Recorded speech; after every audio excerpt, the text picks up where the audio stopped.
Bonjour à toutes, j'espère que vous allez bien. Alors aujourd'hui, je vais vous poser une nouvelle question pour cette semaine.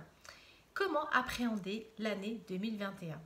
Alors c'est vrai que là, on vient de fêter un anniversaire particulier qui est les 1 an, entre guillemets, de Covid.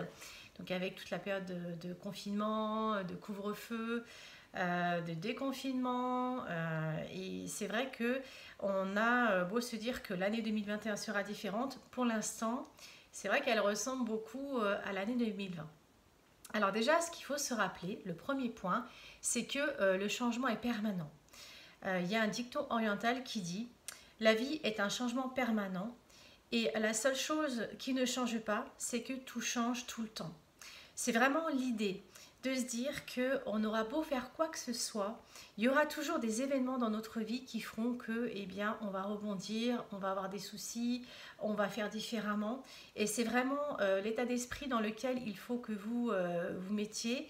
C'est vraiment de se dire que, ok, la situation est ce qu'elle est, ça induit des changements importants dans la vie, mais voilà, il faut faire avec. Alors, ce qu'il faut se rappeler, c'est que depuis la nuit des temps, en fait, l'homme a vécu des changements majeurs. Donc déjà, à la préhistoire, il a découvert le feu, donc il a pu se protéger des prédateurs. Il a vu les époques évoluer, les continents finalement se déplacer. Il a vu aussi des invasions, il a connu des guerres, des maladies, la peste, le choléra, la grippe, les cancers, qui sont des maladies beaucoup plus récentes. Également l'évolution des technologies, l'évolution des cultures, l'évolution des habitudes de vie, l'évolution du monde du travail. Donc les façons de travailler sont plus du tout les mêmes aujourd'hui qu'il y a 50 ans. Il y a des métiers qui ont disparu et demain il y aura des nouveaux métiers qui vont arriver. Et puis, l'élément le plus changeant, j'ai envie de dire, c'est vraiment le climat. C'est-à-dire que le climat, il est là, il fait partie de notre quotidien. On ne se pose pas la question de pourquoi il pleut, pourquoi il fait chaud, pourquoi il neige, pourquoi il y a du vent, pourquoi il y a du soleil, pourquoi il fait chaud, pourquoi il fait froid. En fait, on compose avec, et ça depuis la nuit des temps. Alors, du coup, pourquoi le changement nous fait peur finalement? Ça, c'est le deuxième point. C'est-à-dire qu'on a une résistance naturelle au changement. Donc il faut savoir qu'il existe une courbe du changement qui a été faite donc par rapport à un événement de deuil qui arrive généralement, où quand on a une personne proche qui décède, on n'arrive pas à y croire, on n'a pas envie de l'accepter, on a différents sentiments, de la tristesse, de la colère, et on a une phase vraiment, ce qu'on appelle toucher le fond. C'est une phase finalement de dépression, de burn-out, généralement, il faut attendre cette phase, vraiment se toucher ce fond pour pouvoir rebondir derrière, se dire ok, maintenant je l'accepte, c'est comme ça, et ben voilà, je vais aller de l'avant à nouveau, et donc je retrouve un peu d'optimisme, et je fais des projets et j'avance quand même. Donc ça, en fait, c'est cette courbe du changement qui vraiment, quand un événement arrive, on ne l'accepte pas, donc il y a une phase de déni, généralement de colère, et puis après tristesse, dépression, et ensuite on remonte pour pouvoir avancer. Mais ça, je dirais, c'est normal, c'est un réflexe humain. Il faut du temps. En plus, on n'est pas tous égaux par rapport à ces différents changements. Il y a des personnes qui l'acceptent très vite et qui finalement connaissent tout de suite cette phase de sentiments négatifs et qui touchent le fond assez rapidement pour remonter plus vite, alors qu'il y a des personnes, il leur faut des mois, des années pour pouvoir l'accepter et pour pouvoir finalement se reconstruire. Alors du coup, qu'est-ce qu'on fait face à ce changement? En fait, ce qu'il faut se dire, c'est que les choses sont telles qu'elles sont. Et donc, ce qui va faire la différence, c'est votre manière d'appréhender finalement les choses qui vous arrivent. Soit vous allez faire un blocage et là, du coup, vous n'allez rien faire. Vous êtes vraiment dans l'esprit négatif. Non, mais là, je ne peux plus rien faire. C'est la fin du monde. Enfin, j'exagère, mais c'est un petit peu l'idée. Ou alors, vous allez vous dire, ok, la situation, elle est comme ça, mais je décide, c'est vraiment vous qui décidez de ce que je vais en faire. Voilà, ok, la situation elle n'est pas facile, mais néanmoins, je peux encore faire des choses. On n'est pas en période de guerre, je veux dire, on n'est pas à sortir de la maison à se dire, on va peut-être se prendre une bombe. Non, c'est pas du tout ça. Même s'il y a des gens qui sont décédés du Covid, du coup, c'est moins. Il y a quand même encore des choses à faire. Alors, bien évidemment, la situation n'est pas simple pour tout le monde. Il y a des entreprises qui ont fermé, qui ont coulé. Il y a par contre des entreprises à l'inverse qui ont, elles plutôt, eu de l'activité, un regain d'activité, ont embauché, donc eu un chiffre d'affaires extraordinaire.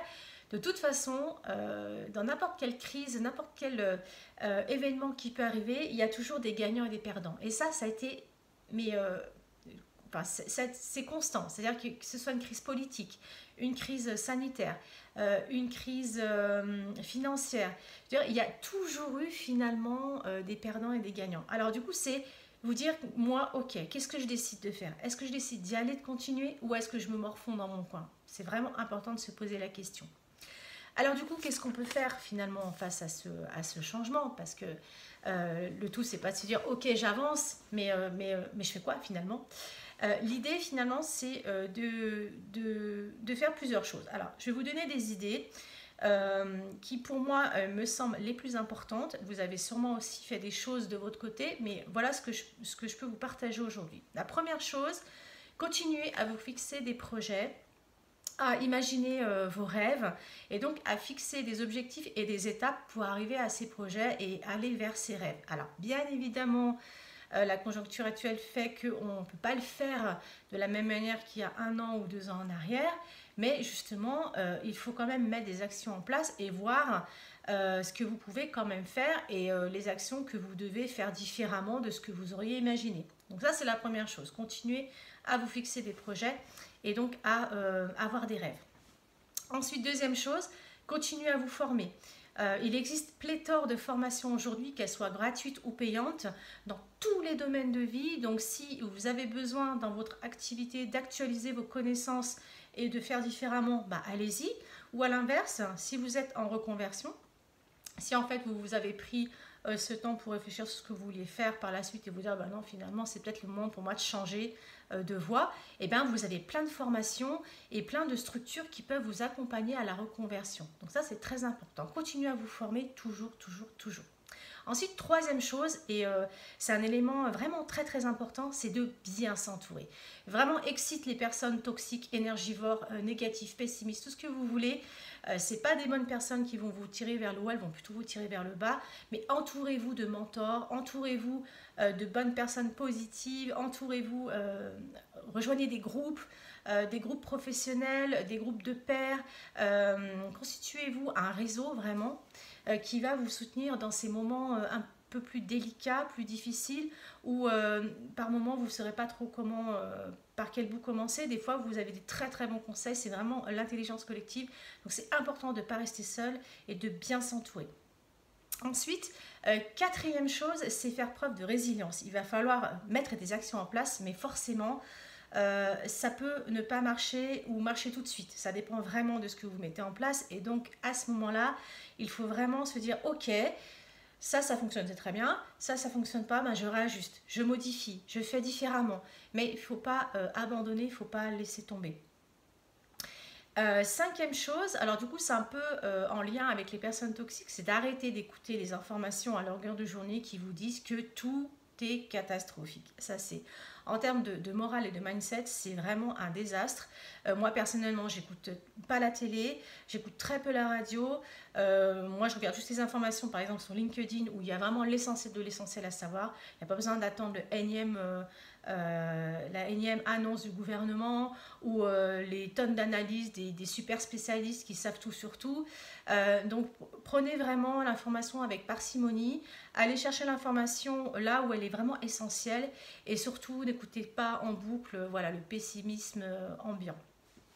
Ensuite, et ça c'est en lien avec les actions et l'ajustement, c'est passer à l'action quoi qu'il arrive. C'est-à-dire que ne restez pas à rien faire, posez des actions, même si c'est une action par jour, c'est déjà ça, mais ne restez pas immobile, ne restez pas dans votre coin à ressasser, à vous dire non, j'ose pas, ou procrastiner, ou j'ose pas appeler telle personne, j'ose pas aller rencontrer telle personne, j'ose pas poser la question, oh là là, mais si on me dit ça, je vais dire quoi, voilà. Mettez de côté les peurs, les croyances limitantes et passez à l'action. n'abandonnez jamais. Il y a sûrement des jours où vous serez mieux que d'autres et ça c'est normal, hein. On a tous nos états personnels où un jour on va se lever, on va avoir la pêche, ouais j'y vais, je vais faire ça, ça, ça. Et puis un autre jour où vous serez moins en forme et c'est ok, il faut faire avec, faites quelque chose d'un petit peu plus, voilà, de plus simple à faire. C'est un peu l'idée de l'amélioration continue. Vous connaissez peut-être la roue de Deming qui est PDCA, donc P pour plan, donc planifier, le D pour do, donc faire les choses, réaliser l'action, le C pour check, c'est-à-dire contrôler, vérifier finalement si l'action elle a marché ou pas. Et A, acte, c'est plutôt dans l'esprit de ok, j'ai eu tel résultat, est-ce que je l'ajuste différemment? Et ensuite, vous recommencez, planifier, faire, contrôler, ajuster. Donc, c'est vraiment un processus d'amélioration continue. Donc, n'hésitez pas à y avoir recours. Mais en tout cas, si vous devez retenir vraiment des choses importantes, c'est de continuer à avoir des projets et vous fixer des objectifs, de bien vous entourer, de garder vraiment toutes les bonnes personnes positives et enlever tout ce qui est toxique, que ce soit les médias, les personnes, etc. Et surtout de passer à l'action, ne pas rester à rien faire et réajuster vraiment en conséquence parce que déjà on est content quand on est passé à l'action et puis voilà, quand on avance et quand on passe des étapes, on est vraiment fier quand on se retourne en disant bah ouais, ok, l'année elle a été difficile, mais finalement, et puis peut-être l'année qui arrive, elle s'annonce peut-être aussi difficile, mais au moins j'ai avancé. J'ai avancé et puis peut-être que par moment vous aurez trouvé des super solutions, vous aurez fait différemment et du coup, voilà, je pense que l'humain a vraiment beaucoup de ressources, que ce soit en tant qu'être individuellement, mais aussi en groupe. On peut vraiment s'entraider, on peut vraiment faire des choses différentes. Si vous regardez tout ce qui s'est passé depuis un an, vous voyez qu'il y a vraiment beaucoup de choses, de bonnes choses positives qui sont ressorties, vraiment de la fraternité, de l'entraide et puis surtout de super bonnes idées. Donc il ne faut vraiment pas hésiter à continuer. En tout cas, j'espère que ces conseils ont pu vous aider. Posez-moi des questions sous la vidéo par rapport à ce que vous avez mis en place, par rapport peut-être à vos craintes, à vos peurs. Si vous avez besoin d'en discuter, bien évidemment, prenez contact avec moi, donc soit par téléphone, par mail ou sur mon calendrier. Je remettrai les coordonnées dessous. Et puis, si vous avez besoin que je vous accompagne sur un temps, avec grand plaisir en tout cas. Et puis, n'hésitez pas voilà, à me partager ce que ça vous évoque justement cette année 2021, comment vous la voyez, comment vous avez imaginé les choses et puis voilà, si vous avez besoin d'un petit coup de pouce, je suis là. Je vous souhaite une excellente journée et je vous dis à très vite.